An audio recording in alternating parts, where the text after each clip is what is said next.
get started with the variance calculation step by step, and then I'll give you the Excel function to do it. So I made this data set. Suppose these are the number of apples, how many you'd pick if you spent half an hour at the apple orchard. So to get the mean, we already know how to do it. Average, and you drag all these 9 data points. The average is 24. Obviously, I cooked the number so that it's a nice number. Okay, so now what I want to do is I want to find the deviation. The deviation is this value minus the mean. Okay, remember, the value minus the mean. This was our mean. Again, so that we can drag, what we can do is make it this dollar sign so that every time the number stays the same. I'm sure you guys all know it. So if I drag this all the way, what happens is the number minus the mean, the number minus the mean happens. Now the reason behind why we have to square it or get the absolute value, I mean, then people decided to get this square, it has other implications. If we just added the deviation, look what happens. If I take the sum of these deviations, this would be 0. That's useless. You'll have deviation of 0 every time, because half the value is negative, half the value is positive. It evens out to be 0.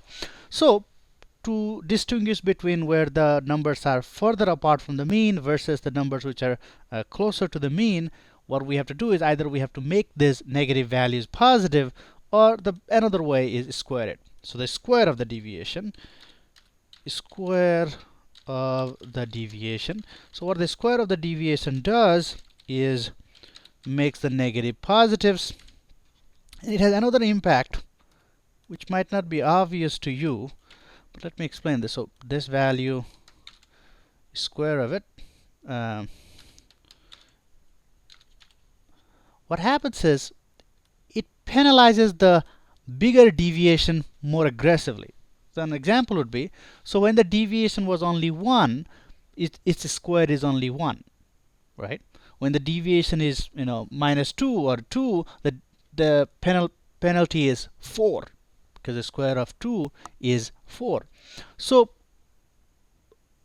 as the number increases, the penalty increases faster and faster. So like when the deviation was minus 7, the square of the deviation is 49. So the square has that interesting property that as the number becomes bigger and bigger, the square becomes bigger faster and faster.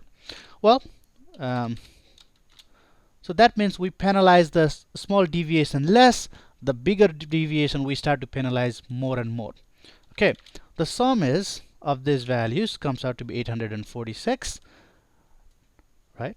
First we had the value, we calculated the mean, the value minus the mean, we got the deviation, we got the square of the deviation, we added all those numbers.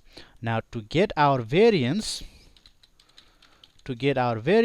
all we have to do is this total divided by, there are 1, 2, 3, 4, 5, 6, 7, 8, and 9 values. So we're going to do 9 minus 1, that is 8. And we got 105.75. That is our variance. Well, in Excel, a formula is provided, that is variance of the sample. Variance of the sample, not the population. To be the population, you have to have all the data that is possible, and very unlikely you have the population data set. Alright, oh, what did I do? Oh, sorry, that's not what we want. We want the variance of this data set, and comes out to be 105.75. Voila. Okay, that's what variance is.